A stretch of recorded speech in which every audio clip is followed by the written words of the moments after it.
Hey, everybody. Welcome once again to this week's episode of Alley Talk here on Philly Sports Network. An exciting four-game sweep. Is there a special name for that, Alec, when it's a sweep for a four-gamer instead of a three-gamer? Let's go with the strikeout equivalent and call it the Golden Sombrero The, sweep. I like it. The Golden Sombrero sweep, the sweep plus, whatever you want to call it. Phillies fans are flying high. The Phillies offense, despite losing two guys at the beginning of the week, also flying high. And one thing that a lot of people did not expect since losing Zach Wheeler for the rest of the season, the starting pitching has stepped up in a big way. No better example than last night, Jesus Luzardo. It looked like it was going to be another one of those disastrous starts where he just gets behind early and cannot figure it out. He flipped the script on everybody, retiring 22 hitters in a row after giving up for the last Phillies pitcher to retire that many in a row. Was Roy Halladay's perfect game. So obviously an extremely impressive start for Jesus Luzardo. And I was down at the ballpark last night.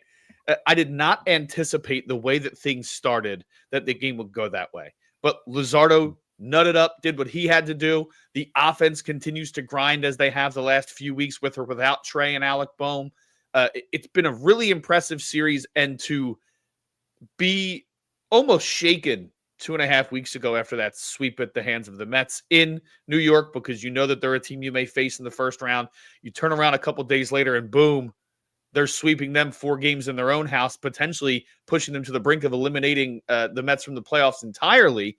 And it's been on the back of something that people were worried wouldn't be their strength anymore, the starting pitching. So let's start right there. What did you think of Jesus Luzardo's impressive outing yesterday? Incredibly gutsy. I mean, I don't think I've really ever seen a pitcher give up 4 runs in the first inning and then finish 8 innings. I don't know when the last time that occurred. It sounds like something that happened back in the 20s and 30s when starting pitchers just pitched most of the game regardless of how they did. So it's like, oh yeah, this guy gave up 4 in the first, but yeah, he finished 8 innings. Of course he did. Jesus Luzardo doesn't feel like he's been that way for the Phillies.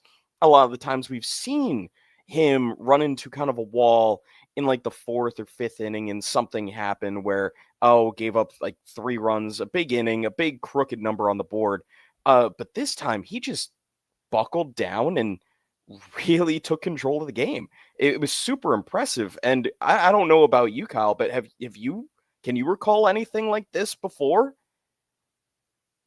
I personally haven't seen anything like that before. That's for sure. I think I was listening to the Phillies show earlier. I think the last time it happened was Steve Carlton, and he lost the game. So he didn't even come back and get the W. The offense didn't pick up for him. I think the last person on the Phillies to give up 4 in the first, go 8 and win was in like the 1940s. So you're right. Like back when relievers didn't exist, it was like, well, you gave up 4 runs. Oh well, dude, we need 150 pitches out of you. Go out there and get it done. This is, oh, man, just really impressive stuff. And I liked it was the national game on Fox last night, and Ken Rosenthal interviewed him afterwards. And it's the big talk has been who's going to be the number 2 starter in the rotation come playoffs. And he, no hesitation, was like, doesn't matter. Give me the ball. I'm ready to go in the postseason. Reliever, starter, whatever they need. And that is just the attitude that you want from a guy. You want from a team. And it feels like the entire team is kind of playing and speaking with that same attitude. We heard Rob Thomson a couple weeks ago say, we're at the point of the season where we need to check our egos at the door, leave that behind, and we're all rowing in the same direction. It's all about that championship, and that is a championship DNA type of win that we saw last night. It does really feel like the team has been playing more as a unit, as a team recently, more than just as a conglomeration of star level players. I think we've really seen a change almost in the culture of the club. I feel like this has always been a fairly tight knit group, but I feel like the additions of guys like Bader and Duran, the outfield rotation now seeing more of like everybody getting their turn, it just feels like everything's just falling into place. And even with the injuries that they're dealing with, it feels like this team is in a better place than it was in June, at least culturally wise. Yeah, it's funny to look at the difference. I think their record around this time last year was pretty similar to what it is right now, but it's almost the reverse of what they were last season. They got out to a hot start this season, but kind of had their falter or their stumble there in June, which is normally their best month, and it carried over a little bit into July.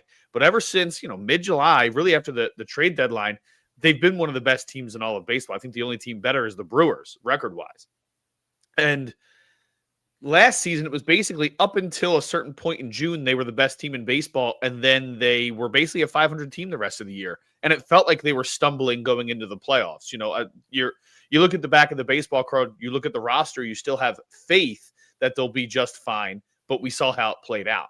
And it feels a little bit more like in 2022 and 2023 when they were riding high going into September, going into the playoffs.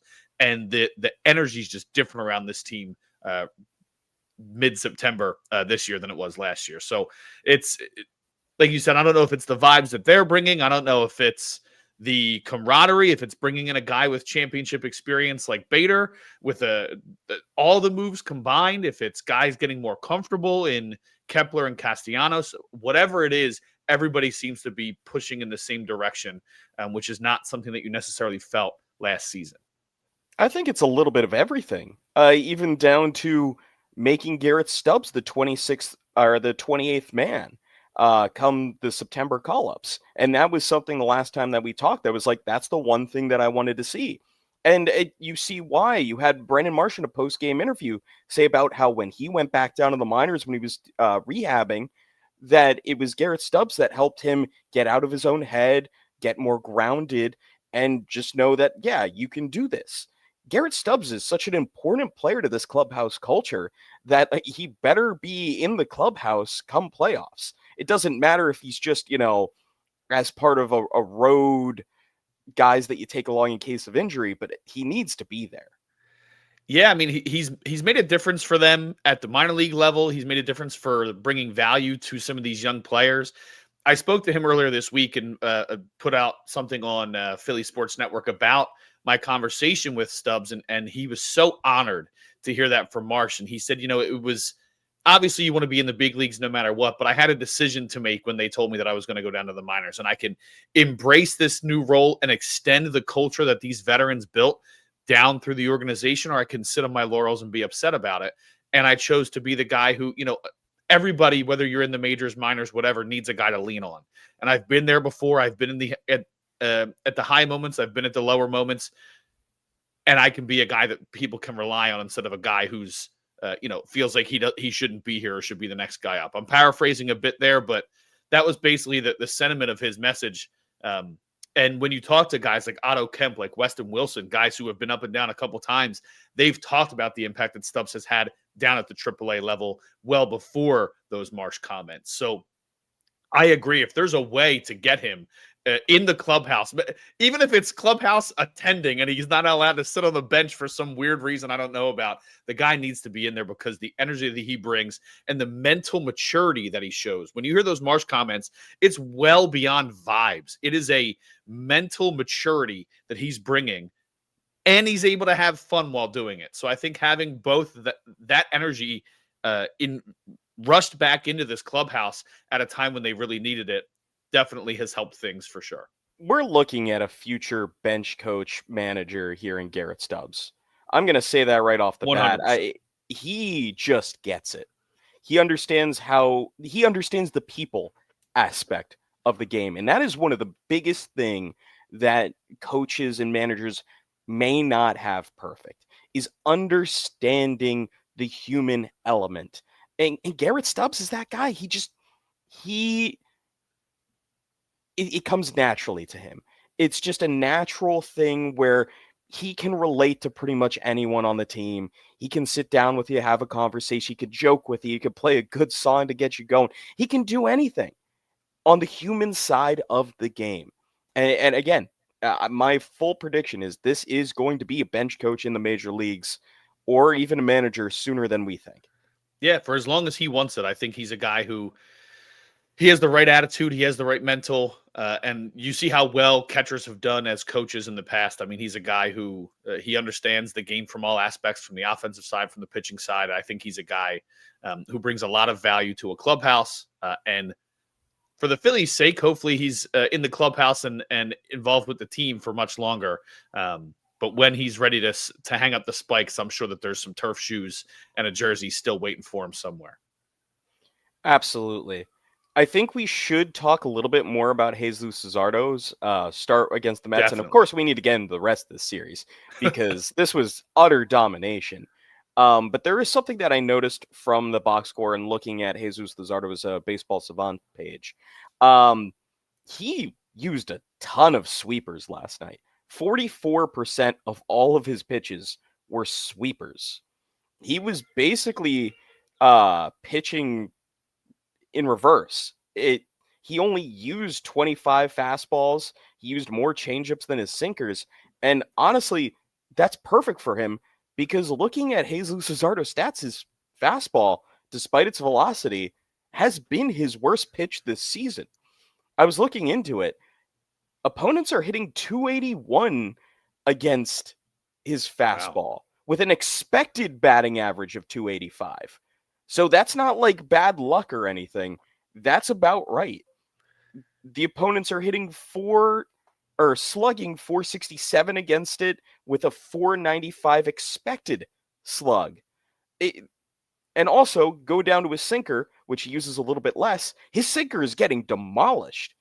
His sinker is getting hit around for 426 batting average, not slugging, batting average, an expected batting average 360. And you can see that in the box score or in the breakdown of his pitches from last night. He only threw 10 sinkers. Only 10.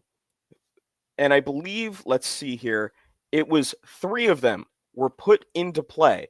Would you like to know what the average exit velocity was on his sinker? Yes. 101.2. Wow. On 3 balls put in play. Yikes. On the 10 sinkers he threw. It's a really odd thing when you see a guy throw 97 miles an hour, and that's what he averaged last night on his fastball, 97.3. I'm going to say he was touching 98 last night. To see it get hit around. He hit 99.2 last night. To see that it's getting hammered like that, the fastball, not as bad as the sinker. The sinker has been terrible, but the sweeper's been a new pitch for him, and somehow, all of a sudden, it's his best pitch. His sweeper, opponents are only hitting 167 against his sweeper with an expected batting average of 150. So this is a guy that the Phillies acquired and somehow revitalized and said, hey, we want you to try to throw the sweeper, and the sweeper's his best pitch. Hey, that's credit to the Phillies development and credit to him for putting in the time to learn the new pitch. I know that it's a little bit easier than it has ever been, but that doesn't mean that it's easy to learn a brand new pitch like that and to use it so effectively. We saw how much time it took Orion Kerkering to really add the sinker to his repertoire. So for him to turn around, grab that sweeper, and really make it a dangerous weapon is impressive.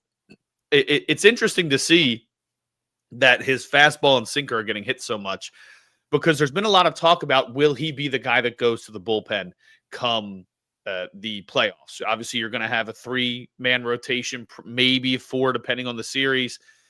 And you're going to have some of these starting pitchers be out of the bullpen, whether it's him, Walker Buehler, Taijuan Walker. Time will tell. We still have time to figure that out with Walker Buehler making his Phillies debut later tonight.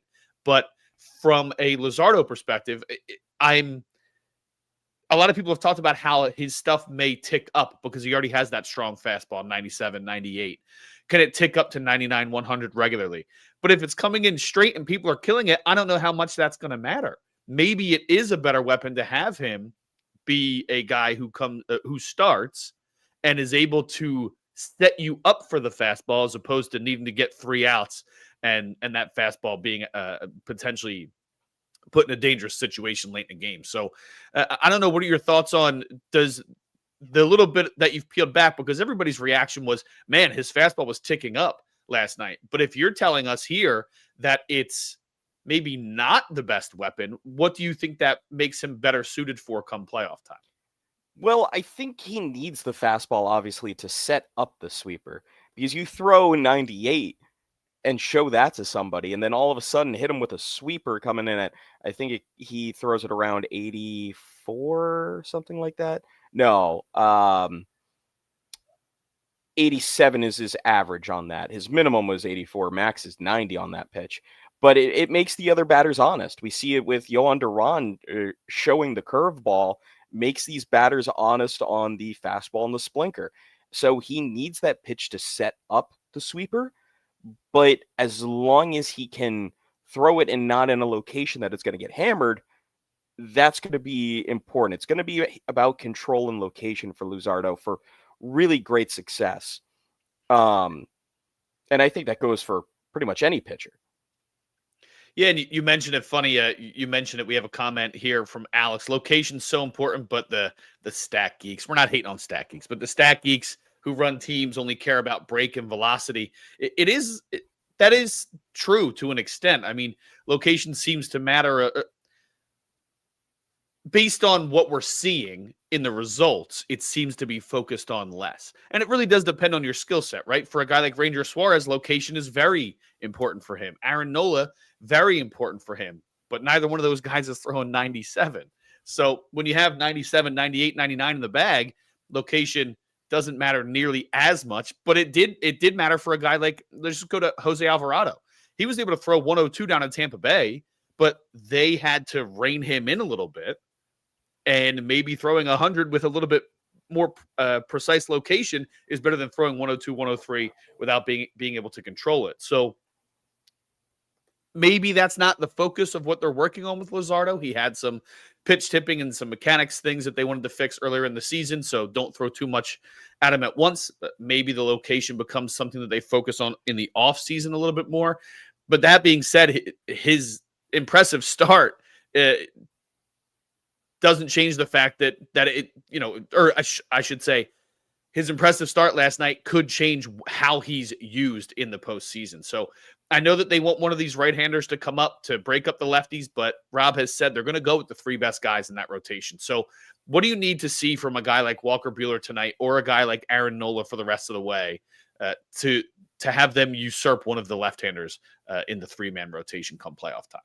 So what I'm going to say is that I think it's become a little bit more complex, because what we've seen from Ranger Suarez specifically, he's dialed it up to absolutely a machine out on the mound. He has 3 double-digit strikeout games. I think in his last 5 starts, he has 5 career games of double-digit strikeouts. 3 of them. 3, including a career high 12 we just saw. I think it's become more obvious now that you can go with these 3 lefties. And I think it becomes even obvious in the order that you deploy them. Chris Sanchez is obviously your ace. He deserves that from, what he's done from 2023 to now. But then you mix up Sanchez in the middle with Suarez to break up the kind of stuff mix-up, because Ranger is not throwing what both Christopher Sanchez and Jesus Luzardo are throwing. He's not a mid-90s guy. He's throwing 90, 91. So that's a completely different look, as if you're throwing a righty in there, because that's a completely different kind of pitcher you have to face. And then the next night, go back to high velocity. So I think it's fine right now, the way things are, if it is 3 lefties deployed in the playoffs. Now, that being said, if Aaron Nola does, really turn it on at the end, maybe he's the guy you put in as like the number 2 starter. But I don't think that's a definite thing at this point. I think it's more definite that in the NLCS, he would probably be the number 4 starter. But I don't think someone like Walker Buehler really has much of a chance to be in the rotation for the Phillies come playoffs. I think it's going to be more deployed out of the bullpen, eat a couple innings, and know that he has the experience to deal with high leverage situations. even in the playoffs, and keep things under control. I don't know. He's one of the best postseason performers of a generation. He has of guys with 3+ starts in the World Series. He has the third lowest ERA in Major League history. I mean, it's kind of hard. It's tempting, but obviously he's not the same guy that he once was. But he wasn't that guy during the regular season last year, and we see what he did in the postseason for the Dodgers. We'll see what happens with him, especially with a Phillies series in LA. Let's see if, maybe his return comes up in the rotation and see what he does against his former club. But besides that, I just don't see him overtaking, especially any of the lefties. And I don't even know if he would surpass Nola.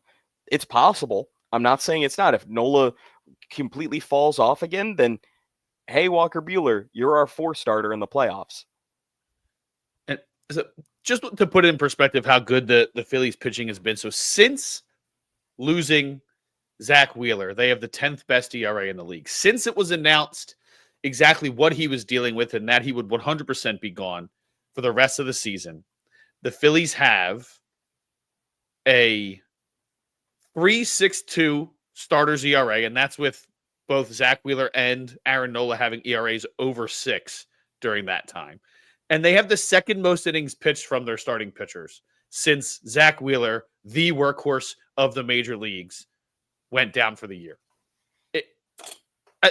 Again, the thing that's carried them all season long, Luzardo had a 10+ K game with no walks last night. It's the 13th by a Phillies pitcher this season. That's more than the Cardinals, the Twins, the Rangers, the Rockies, the Reds, the A's, the Nationals, the Pirates, the Guardians, the Orioles, the Red Sox, the Marlins, the Cubs, the White Sox, the Angels, and the Mets combined. That's how good their starting pitching has been. Now, a lot of those have come on the back of Zach Wheeler. But you just talked about how good Ranger Suarez has been recently. He has 3 of those to his name this season alone. Jesus Luzardo has done it a couple times himself. Chris Sanchez has been electric, is one of the league leaders in that category since the start of since midway through 2023. Kyle, let me break it down for you here. I've got a simple stat that anybody could figure out. Here is strikeouts by starting pitchers in Major League Baseball in 2025. The Phillies are number 1 with 891 strikeouts by their starters. Number 2 on that list is the Houston Astros at 793. Oh my goodness. The Phillies have almost 200 or almost 100 more strikeouts than the next team. And they have more than 100 strikeouts than the next closest National League team, who are the Atlanta Braves. If you go to innings pitched, the Phillies lead the way by starters with 843 and a third. That's almost 40 innings above the next team, the Arizona Diamondbacks. This team is starting pitching isn't just Zach Wheeler. And we've seen that since his injury. This team is playing probably their best brand of baseball we've seen all season. And we see it in just innings and strikeouts. That's 2 major categories. Yeah, it's never easy to lose a guy, but it really has seemed to galvanize the team a little bit. They were already playing well leading into that since the trade deadline, and they've really taken off again since then. To add to what you said, 80 quality starts this season from starting pitching. The second place team is the Red Sox with 67. 13 more quality starts than the next team. And the one thing that does is when you are able to get 6 innings out of your starting pitcher, it not only improves the bullpen that night because you don't have to use as much, it sets them up for the next day as well because they got that additional rest. So it adds so much to a bullpen that up until the trade deadline, there were some red flags. They bring in the best closer in baseball, and all of a sudden, everybody kind of settles into a better position. Matt Strahm is pitching better than he did earlier in the season. Orion Kerkering, if you take him out of a situation where he's not coming in with runners on already, is still pitching very well. David Robertson showing up and doing what he's done at age 40. Corey Naito put together a great piece on how he's kept himself healthy at age 40 and ready to go for this postseason run. It's the starting pitching turns into positivity and support for the bullpen. And then they return the favor by being lights out. It really is, they're winning with pitching, and this team feels a lot different than it did last season in the middle of September. It really does, because you have more guys you can rely on. Remember, last year, the Phillies couldn't find a 5-starter to save their life. It was a panic anytime anybody had to take the mound on a 5th day, and dear Lord, you hold on tight and see what happens. And that's what happened through several pitchers, whoever they called up. No one was sticking. Tyler Phillips, who's now smacking himself in the face before he enters games for the Marlins. Yeah, who somehow both starts games and closes games. I don't know what's gotten into Tyler Phillips. I didn't think he was this kind of... I don't think anybody did. No, but it is entertaining.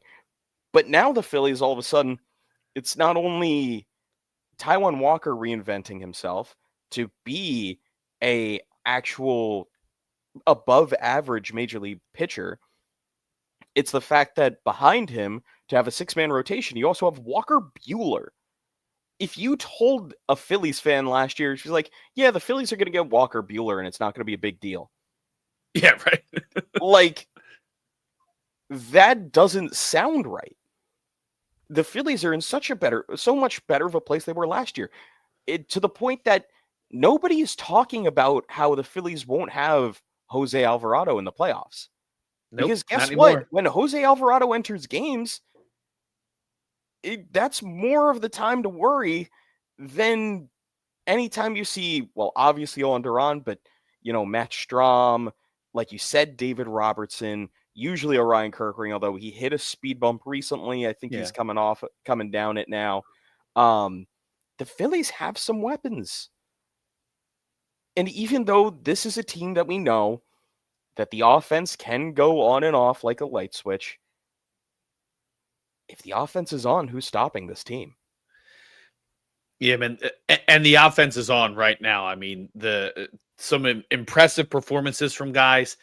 I think if we're going to transition to the offense, we got to start the conversation with the new leadoff hitter for the time being, Harrison Bader. The guy has been absolutely electric at the top of the lineup. He's been electric at the bottom of the lineup. It doesn't matter where you put him. And there were some things to figure out in the beginning. He did struggle out of the gate when he first came here. About his first 10 games, he was hitting in the 100s. And he's taken off since then. I've used this date in the past because it's the date where it really seemed like they were shifting to including Nick Castellanos in this rotation of outfielders. They wouldn't come right out and say it, but it really seemed like the August 17th game after he sat the day before was when they finally almost committed without committing that they are going to look. It was the check your ego at the door kind of conversation. That's when those conversations started. And since then, the Harrison Bader's hitting in 20 starts, 23 games total. He's hitting .407 with a .456 on base and a .642 slug. That slug is the best on the team outside of Otto Kemp, who's only played in 4 games and has 2 homers in that time. Like, that's incredible numbers. Let's look at, and it's not just him, it's working for everybody. Brandon Marsh, who we all have talked about ad nauseum about how he's been hot since coming back up in early May. Since this rotation has become official with everybody included, he's hitting .348, .411, .515 slug. Max Kepler's hitting .302, .367, .566 slug. Even Nick Castellanos, who everybody wants to feel like he didn't handle it well, you haven't heard a single comment about anything since that first night where he got taken out for defense and gave a couple one-word answers. If you listen to the full transcript, way more detailed than that, but the clip that went viral was just him saying yes, yes. He's hitting .286 with a .375 on base. He has the second highest walk percentage on the team behind Kyle Schwarber. A guy who's not known for his patience is walking at a career rate if you were to extrapolate it over an entire season. He is stepping up. Everybody is doing exactly what was asked of them by Rob Thomson. Check your ego at the door and let's go win this thing. And it all seems to stem from the energy that Harrison Bader's bringing. So I know I said we're going to start there, and then I rattled off 10 other people because it's so impressive. But Alec, give us your thoughts. What has Harrison Bader brought to this team as far as energy and, of course, performance? He's brought this team's swagger back. That's what he's done. This guy walked in, doesn't he have like a Prada bag or something? And he's walking like he's a runway model on New York Fashion Week. But it fits this team. He somehow matches Brandon Marsh's freak, so to speak, how the kids say these days.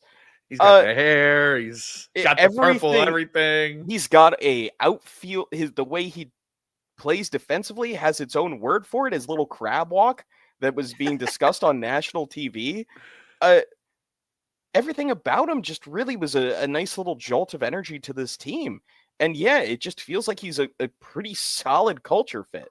And as long as he's performing well, my God, is this city going to love him?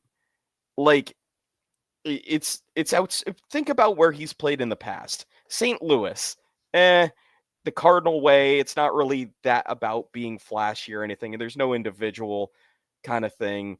He played half a season for or 2 half seasons for the Yankees, excuse me.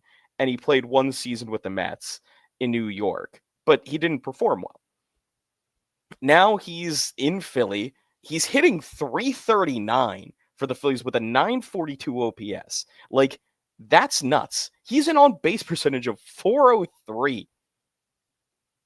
403. He's getting on base 40% of the time. He has 1.3 B WAR already for this team. He just brings everything. We're not even mentioning the defense. His fielding run value, according to Baseball Savant, is in the 84th percentile.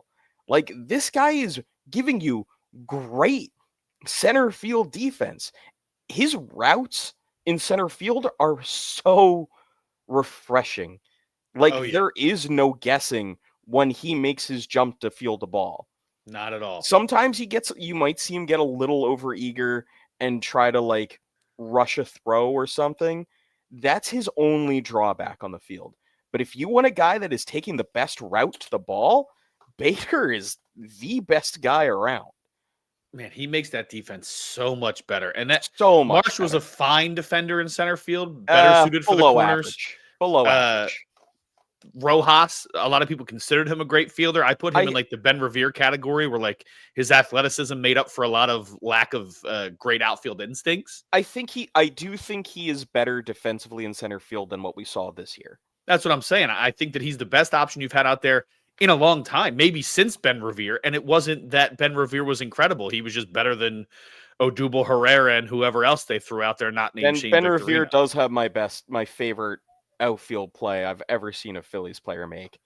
On Jackie Robinson Day, I think in 2013, Todd Frazier hits a line drive to deep center field, and he full extension dives like head first towards the wall. Yep. I think it was like an over-the-shoulder catch as well, and then doubles off Jay Bruce at first. Yeah, I remember that happening and feeling like, what's more impressive, the straight over? Like, it was almost running away from him, and he didn't really have a chance to look either, and he was diving like almost away from his body to go get it. I thought that was such an impressive play. Although he had such a weak arm. He was like Kenny Lofton-ish with the arm, just not really. There was no arm. Johnny Damon, where his arm's falling off every time he throws the ball. I'm pretty sure I joked as a teenager that I could throw it further than Ben Revere could. Yeah, I mean, wouldn't surprise me, Alec. Would not surprise me at all. But anyway, yes, what you're saying, I think this is the best center fielder the Phillies have had since Shane Victorino. I think so too, man. And there's no reason to think that a little bit of a hot rest of the season and he comes back here. Who knows? So looking at his stats, he is a little bit of an enigma in the fact that Baseball Savant kind of hates this guy's offense. There's only really two things that he's doing well. One, his bat speed. He's well over average in the 69th percentile. So that's going to be a good way to generate some good luck is hitting the ball hard because you swing the bat hard. Now, the one thing that he's really doing is barreling the ball. So his barrel per plate appearance stat is at 7.1. So he barrels that's the percentage. But that is the highest mark of his career going back. This guy's been in the league since 2017. So he's making really good contact. He's barreling balls 11.4% of the time. So compare that to his 2024 when he barreled balls 6.4% of the time. He's almost doubled that.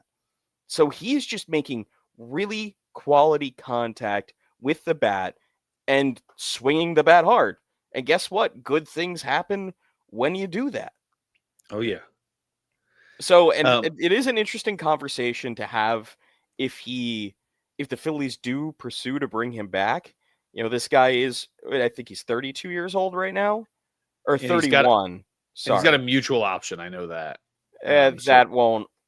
That's not going to happen. I think I heard something like there have been 36 mutual options since I think around 2022, and I don't think any of them have come to fruition because it's either one side or the other. There's really not many good uses for a mutual option in a contract. You will have to be usually, you have to be first off in a place that you want to stay. B, have a performance that matches your value, and C, not caring if you could get some more money on the free agent market. Like, it is a weird kind of it just doesn't maybe CBA uncertainty could play a part. I don't know, but maybe, but not until that's 2026 offseason. True. Well, comment here again from Alex. I also wasn't a fan of the platoon. Again, I was wrong. I don't think a lot of people were fans of the platoons, but it's worked everywhere, seemingly. It's worked with Edmundo Sosa and Bryson Stott, not losing anything defensively by swapping those two and putting them in advantageous positions. Sosa's been one of the best National League hitters against left-handed pitching all season long, and then Bryson Stott really turning it around. The outfield. Think about the outfield before the trade deadline and how the talk outside of Marsh turning things around. The talk was like, you might DFA one guy. Do you cut another guy? Do you trade for the guy? Do you call up a minor leaguer? They were ranked 27th or 28th in OPS as a unit. Since August 1st, since the deadline, since bringing in Harrison Bader and really committing to this rotation, an 825 OPS, 6th in the majors, as far as outfielders are concerned. And that includes Castellanos. I know that I mentioned he's been hotter as of late, but he had a 560 OPS because of how poor he hit at the beginning of August. Overall, Bader, Marsh, and Kepler have combined to hit 328, 382 with a 547 slug in 317 plate appearances since the start of August. An impressive run from this team. And it's not just them. It seems like at a time where Kyle Schwarber's struggling a little bit. I know that he broke out and hit number 50. Bryce Harper hasn't looked like the same guy as of late. And everybody else seems to be picking them up. Oh, for sure. The last two games he's pitched well, but overall, if you're taking the last 2 weeks or so, it's average for him. It's not. I know, and there's been a lot, especially. I've been very annoyed. I do want to drill into this just a little bit. I've been very annoyed with some of the conversations online because I see a lot of people saying, "Well, Bryce Harper isn't clutch anymore." What do you mean Bryce Harper isn't clutch anymore? Just because he doesn't come through in every situation doesn't mean the guy is like washed. This is a guy that has absolutely thrived when the lights are brightest. Think about his postseason stats. This is a guy that in all postseason play has a 1016 OPS in 53 games. That's really good. And it's even better of late because he was not a great postseason hitter with the Nationals. He was only really good for one series in 2014 for the Nationals. Since becoming a Philly, literally every series except for two of them, the wild card series in Miami and the NLCS against Arizona, he's been fantastic. And even in that NLCS against Arizona, he had an 858 OPS. This is one of the premier postseason players of this generation. You're talking about Walker Buehler in pitching? Bryce Harper in the playoffs is insane. Like, you have to even remember last year against the Mets. Bryce Harper was the only guy really hitting. Yeah. He had 333 with 3 extra base hits in those 4 games. So Yeah. I don't want to hear the conversation about that Bryce Harper is taking a step back. He's not as clutch as he once was. Oh, he's not the main star anymore. No. If the Phillies win a World Series this year, you can bet your bippy that it's going to be Bryce Harper right in the middle of it. He is your star. Dude, I couldn't agree more. I almost don't care what he does during the regular season. Obviously, he's going to be there to carry the team at some point. But when you have Schwarber carrying you for a period and Trey Turner carrying you for a period, all I want Bryce Harper to do is get right, because we know that when those October lights shine bright upon the diamond, he's going to come up big. It's just what he does. Has he been an aircraft carrier this year? No. But has he been a battleship? Sure. He has a 130 OPS plus. He might not be the guy leading the offense this regular season. Sorry, getting a little worked up about this. Like, that's Kyle Schwarber, that's Trey Turner. It was their turns this year to take the reins on the offense. Guess what? They're also your 2 big stars. But Bryce Harper is going to be the guy in the postseason. Capital G guy. So again, it's something that needed to be said, because part of the discourse had been so annoying to see that saying Bryce Harper isn't Bryce Harper anymore. He still is. Nothing's changed. I agree, man. Like I said, just because he hasn't looked the same for a couple weeks, to me, doesn't change anything. I mean, you mentioned the 130 OPS plus is huge. You can't really complain about that. Late in close games this season, how's a 574 slug with a 384 on base percentage for you? A tie game, Hal is 285 batting average with a 362 on base percentage. Within 1 run, 272. Within 2 runs, 280, 375. How about this? High leverage situations. 97 plate appearances. 321 batting average, 412 on base, 531 slug, 943 OPS. Boom. In high leverage situations. This guy is still coming through for you. You're just not seeing it, and you don't have to see it all the time for it not to be true. He is going to come through for this team. Yeah, it's a not so good season, and yet look at what he's done. The guy's dealt with so many injuries since coming here, and he still puts up season after season like injuries too. Yeah, I guess the shoulder is the one that really isn't the thing that's moved him to first base. But other than that, it's the hit in the face, hit in the hands, hit by pitch all the time that seems to lead him to at least a 1 week the weird stint. wrist thing that nobody really knew about except for a small part last year. It's probably due to the hit by pitches. Probably, because this guy, he has bad luck with hit by People pitch. want to jam him inside. Yeah, for good reason, because this guy's been very injured twice by a hit by pitch. And he kills you if you leave anything out over the plate. That's more important. Like, people want to jam him inside because they don't want to get absolutely destroyed, and then he turns on one, and you're like, there's a reason why you don't see fastballs down the middle much against Bryce Harper. No, there's a reason you don't see many fastballs at all against Bryce Harper. I think that's true. Since the start of last year, he's number 1 or number 2 in off speed percentage of pitches seen. Because they know. Mm-hmm. They know what happens if you pitch to Bryce Harper. It's funny too, because I thought that Bryce should have been hitting in front of Kyle Schwarber for a long time, but it's almost like Schwarber having the extra protection of Bryce behind him, batting right behind him, has helped him jump up another level.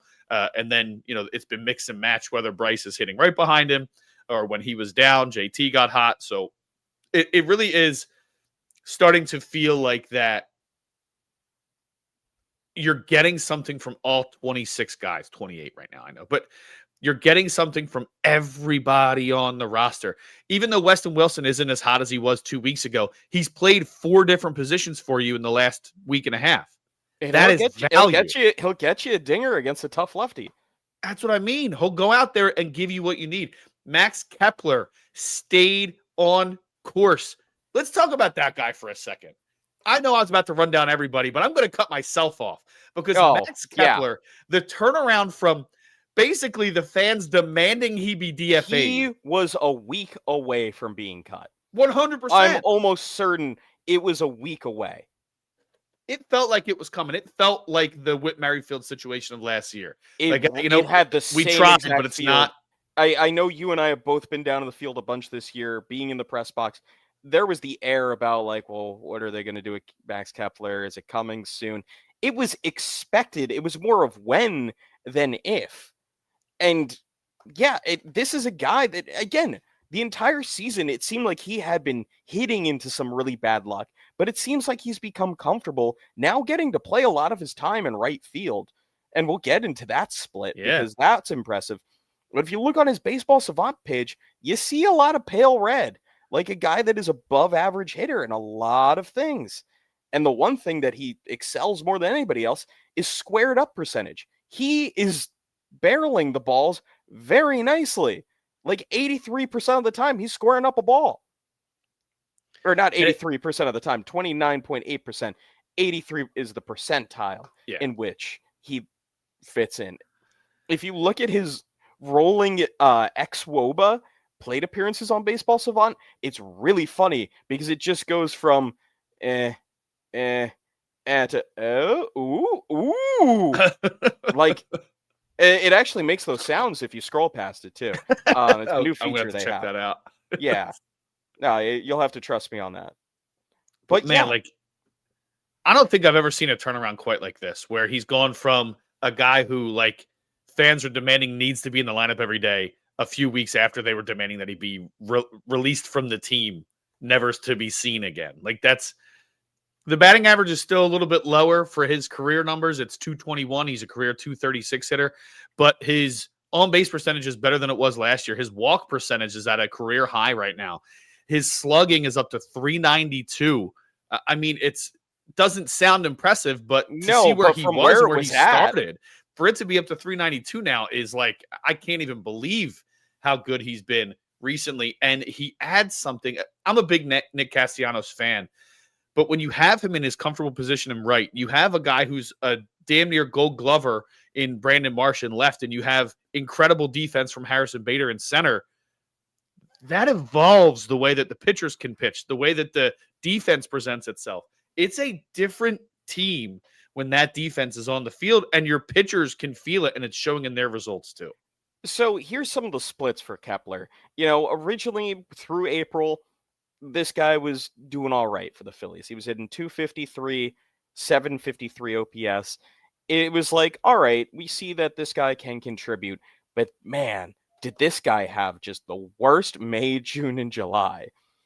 188 batting average, 162 batting average, 196 batting average, OPS of 650s, 590, 580. He was not good for 3 whole months. But then the calendar turns to August. He hits 273 with a 789 OPS. And so far through September, 320 with a 119 OPS. But I think there's one split specifically that is the most interesting out of everything. As a right fielder, as specifically a right fielder, Max Kepler is hitting 377 with a 175 OPS. He has been so much better in right field than left field It's ridiculous. He has 349 or 47 plate appearances as a left fielder, 29 RBIs. In 78 plate appearances as a right fielder, he has 21 RBI. Oh, man. Like, this is a completely different player when he's playing right field. Which, like, shouldn't matter, but clearly it does to him. Some guys are just more comfortable in a certain spot. It's kind of funny. So, again, it really is amazing how much he's turned around his season, because it really was the writing's on the wall on this one. Let's see what they do at the trade deadline. They don't get an outfielder. Yeah, it's Justin Crawford, and maybe they just cut Kepler. Like, that was very much. It felt like it kind was of what in everybody play and assumed was happening. But Rob Thomson just pushed the right buttons and figured out and talked to the guys like, "Hey, we gotta." I'm gonna repeat it. And now all of a probably sudden, once more, but put your this ego is to a the guy side. that seems to have become really adept with being in the Philadelphia market. Yeah. First, it's saying that booing The is Go the Phils language shirt. of love for the Phil. Yeah, the Go Phil's Always Sunny shirt. Like, it's somehow he just was like, he sat down with Bryce Harper to be like, how do you do this? To be like, it's really easy. This is all you do. Yeah. So interesting note. So he obviously had the great game the other night, 5 RBIs on Wednesday night. Grace Del Pizzo from On Pattison had a great tweet. She said in one game, and you talked about how he struggled in the middle of the season. In one game, Max Kepler matched his RBI total for the entire month of July. Yep. He had 5 RBIs in all of July. He had 5 RBIs in one game earlier this week. So really just impressive turnaround. And it's the thing that the reason I want to talk about Thomson for a minute is because all you hear about people is, oh, he's a dope. Oh, he doesn't know what he's doing, blah, blah, blah. First off, he's one of the greatest Phillies coaches of all time. Let's get that out of the way. Winning percentage-wise, he is. He's had nothing but getting his team to the postseason every year he's been in charge. He's won the division for the first time since 2011. And he put trust in a lot of his guys. He put trust in Nick Castellanos to play him 162 games last season, and he figured it out halfway through the season and really started to come on offensively. He knew when it was time to pull Nick back a little bit and give these guys different opportunities in more advantageous positions. He's pushing all the right buttons. He's talked about Max Kepler, and he said, I trust the back of the baseball card when it comes to veterans. And I knew through the hard work that he was putting in that he was going to get back to where we've seen him eventually. It was just going to take some time, and it took some conversations. But he's there. And it really goes to show the culture that they have where this is a guy who people thought was disgruntled based on comments earlier this season. A guy who he took playing time away from, Nick Castellanos, people also assumed that he was disgruntled, and instead they've both thrived because their manager and the culture that they've built is turning into nothing but positivity. And I want to bring up this comment before I toss to you. Great comment from Billy. The Phillies have adapted the Eagles' unselfish play, and they've started to pick each other up, and they're supporting each other. The great pitching they're also getting. Their defense has improved. We've talked about all of that. What do you feel about – we talked about the impact that a guy like Garrett Stubbs can have, but what do you think about Rob Thomson's just, hey, we're always even keel, we're always steady, we're going to get there, guys are going to be just fine approach that he's shown over the last couple of seasons? Because it might not have worked out how they wanted in the postseason, but the culture that they've built, and when guys talk about the culture from the outside, it's considered one of the best cultures in all of the majors. So what are your thoughts on Rob Thomson, how he's handled this team this year and what he brings to the Phillies clubhouse? I'd like everybody to just remember back to some of the darker times in Phillies history. And I'm only just saying about 8 years ago. Gabe Kapler was the face of the Phillies. It was no player. It was no group of players. It was just Gabe Kapler. And even when he left and you bring in a guy like Joe Girardi, it felt like a big star of a manager coming to the Phillies. You know, this guy that had beat them in the 2009 World Series, now being the manager of the Phillies, and being this guy coming from New York or after break with MLB Network, whatever. But all of a sudden, then it's like, who's Rob Thomson? But guess what? Sometimes that's all you need, especially initially finding a manager. How many people in baseball knew who Charlie Manuel was outside of Cleveland fans? Yeah. How many people knew who Terry Francona was before he went to the Red Sox? Like, some of the greatest managers, they get a chance and they show that they belong. Rob Thomson for years was the bench coach with the Yankees. And guess what? Maybe he had to do a little bit more with the success of the Yankees than maybe a Joe Girardi did. Although Rob Thomson would never tell you that because he has love for all of his former teammates. And if he doesn't, he won't tell you otherwise. Yeah, exactly. But this is a guy, since becoming the manager of the Phillies, has led this team to a 337 win, 245 loss record. So if the Phillies were to rattle off 8 more wins in a row, not saying that's going to happen, he'd be 100 games over 500 in 4 years. He's been excellent. He's been a steady hand guiding this team. Now, in the postseason, it hasn't always gone well, but he's already gotten a pennant for this team.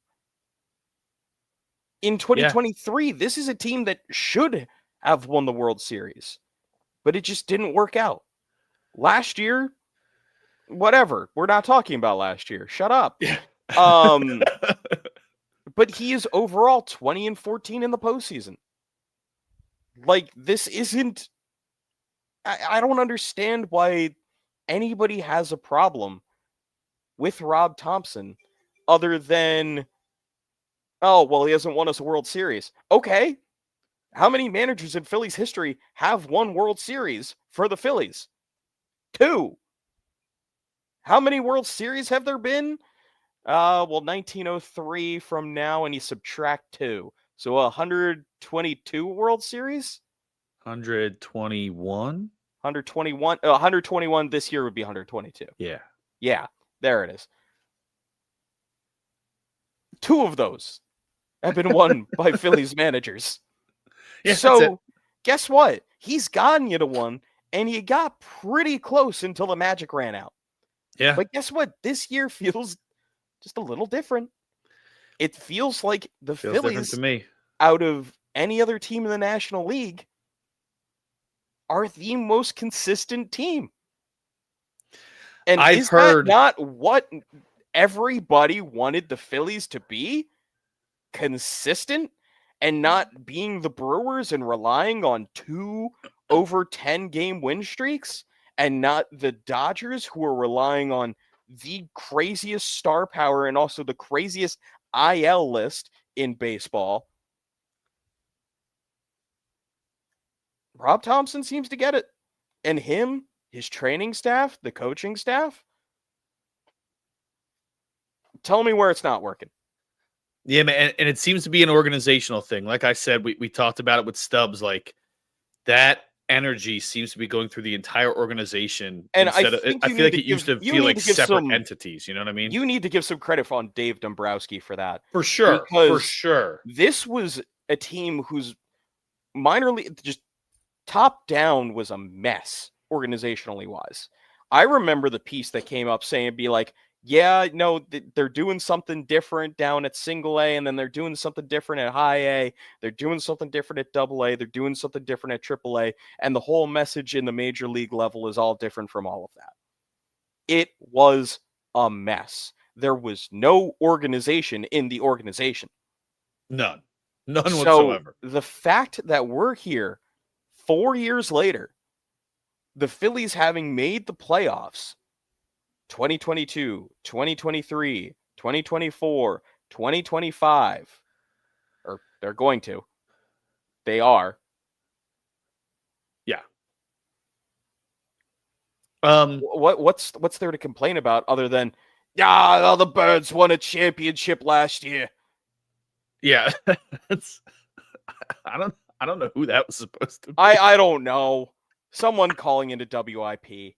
That could have been anybody, right? But yeah, it really is impressive what they've been able to do, and they have a chance to, before they head to LA next week, they have a chance to build upon the little bit of a buffer that they built between them and the Dodgers this weekend with a series against the Kansas City Royals, a team that, while promising on paper, really underperformed compared to expectations this season. They still have good pitching, strong starting pitching for them, so don't be surprised if you see a little less scoring than you did against the Mets. However, a team that's barely above 500 and likely won't be and likely will not be in the postseason. So have a chance, some star power coming in, Vinny Pasquantino, Bobby Witt Jr.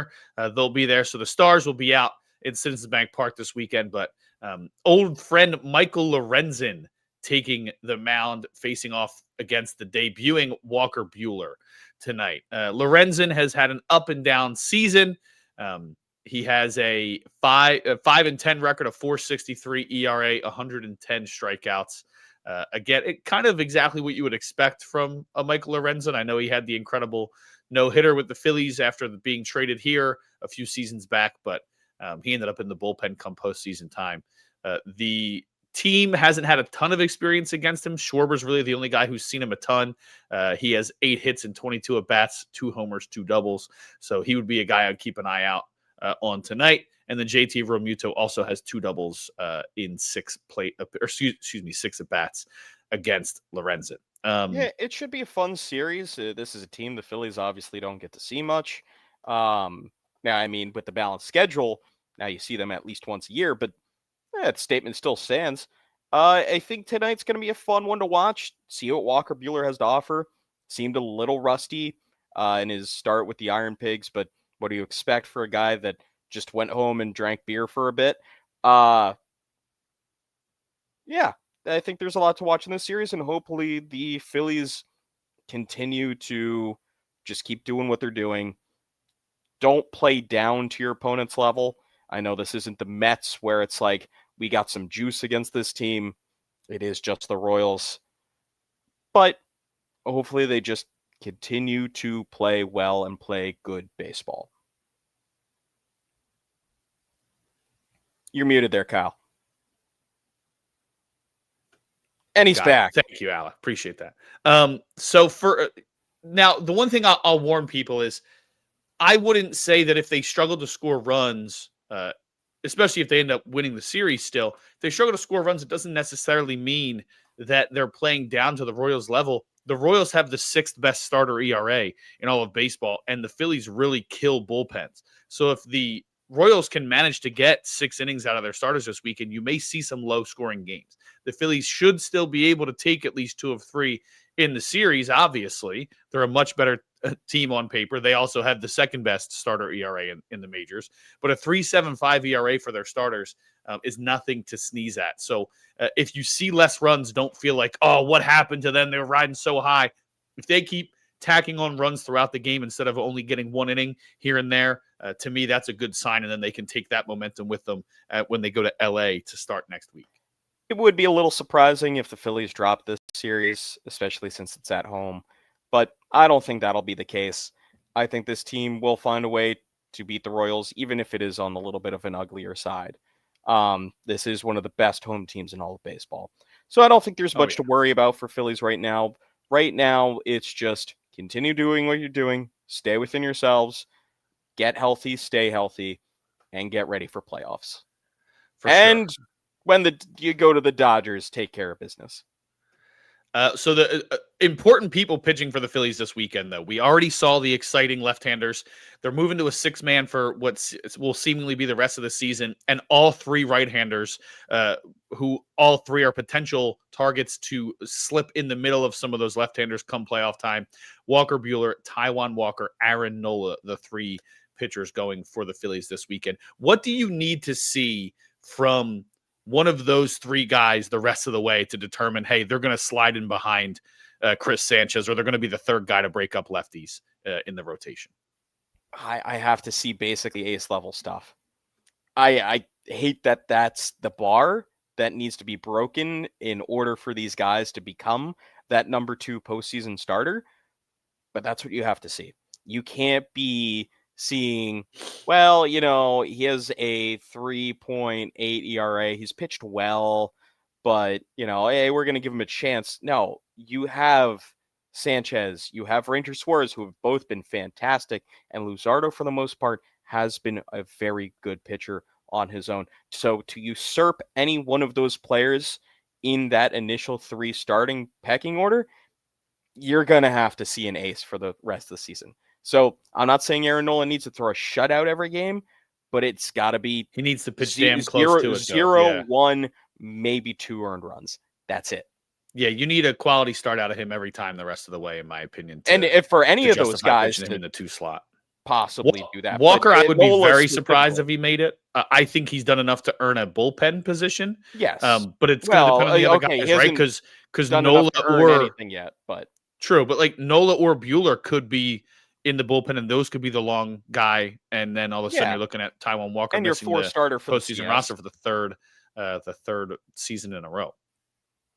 Yeah. So, quick comment, real quick. Reagan's not coming back this series, at least not that's been announced. Alex, right now the probable starters for the Royals: Lorenzen tonight, Ryan Berger tomorrow, and Noah Cameron the next day. Both guys with a Cameron's been sub-3.5 very ERA, good. So, yes, he has.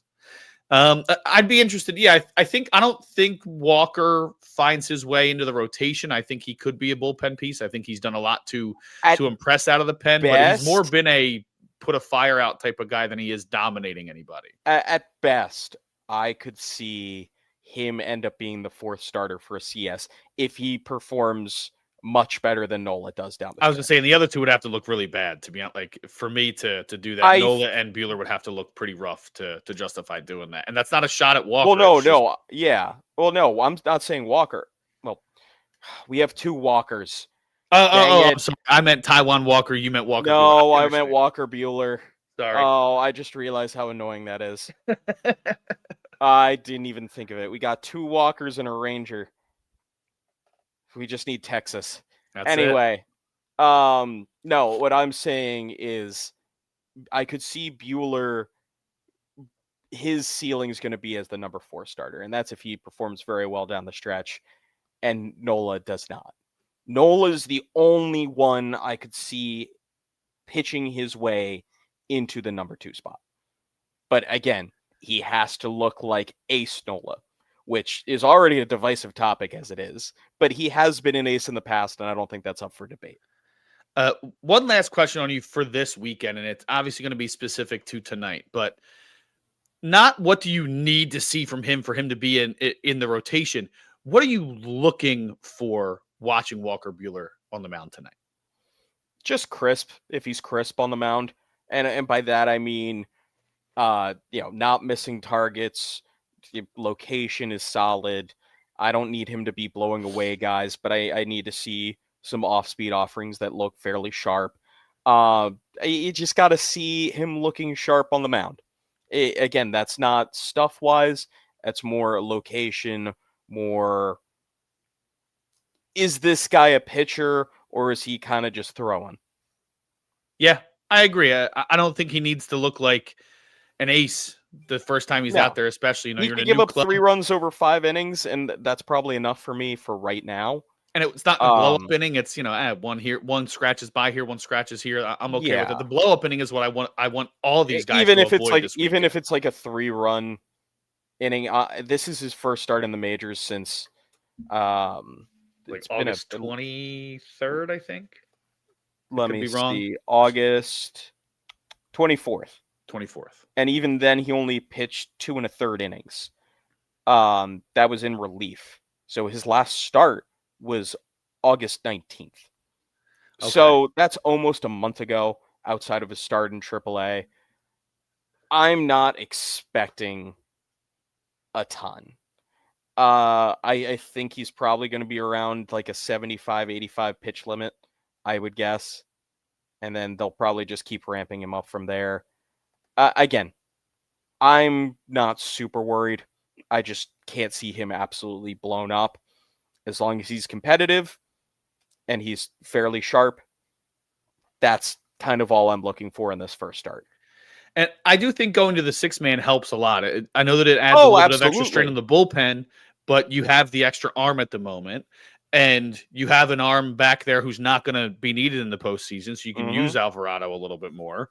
And Lazar, too. Like, he's probably not... Exactly. he probably won't be involved in the rotation or in the Lou postseason roster. Trevino. You can use some guys Although like that. Miza, we'll see. He may end up making it because of his I think success he against is lefties. because he's a lefty. Yeah. And he's Yeah, it pitched could well. be him and Banks with Strom. So we'll see. But I think it's just you want to see these guys look crisp, and I think the extra rest should help them. They're not all like Zach Wheeler, where his numbers are worse after and with an extra day of rest, and like he openly hates it. The other guys seem to be comfortable with it. And you're talking about Luzardo, who's thrown the most innings that he has in a couple years.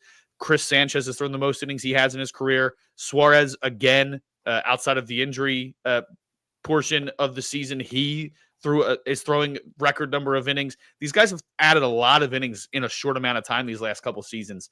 So to get them extra Ranger rest and help Suarez them only be needs crisp 12 going and a into. third innings to tie his career high. That's what I'm saying. Like, you get these guys extra rest right now so they are as healthy and as well rested as possible going into the postseason. And it's one of those moments, and this is going to be the last thing for me, Alec. If you want to keep going, go ahead, but I have to jump shortly.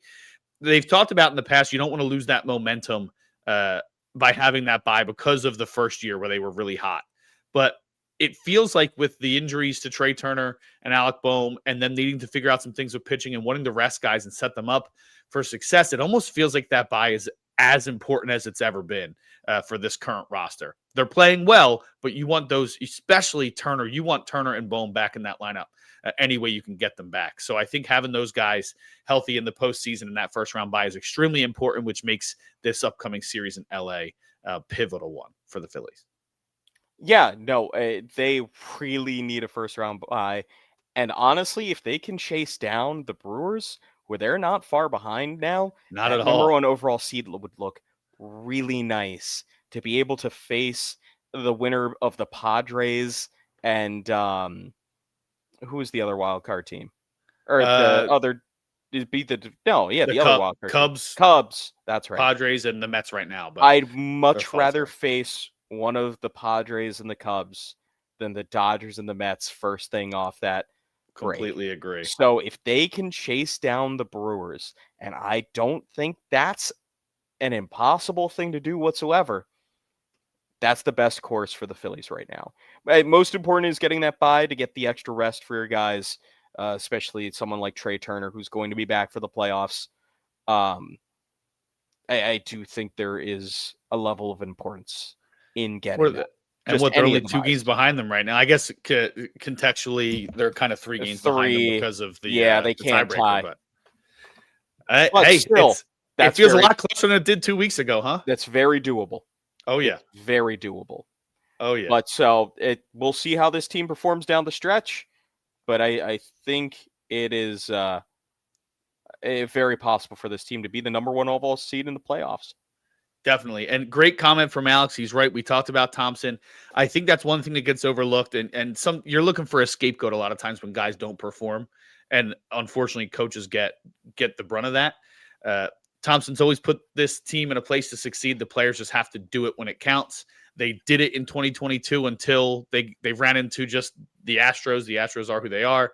They did it in 2023 until the Astros were so much were way favorited in that series. Exactly. That's the thing everybody brushes over. Yes, the Phillies had an advantage and had a 2-1 lead in the series, but this was a team that nobody was picking the Phillies over the Astros. Nobody. Well, big exciting series this weekend against some young stars in Kansas City. You have the debuting Walker Buehler on the mound tonight for the Phillies.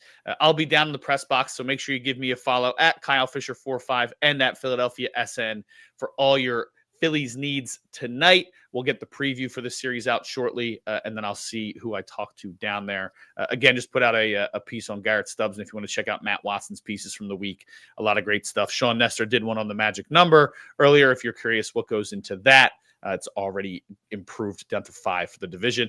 Alec, when's the next time you're in the booth for us down there? I think the last homestand. I forget who the first matchup is down there, and I'm one of those series. Then I'll be at the first 2 of the Twins series to end up the season, and that should be an interesting little way to finish things off.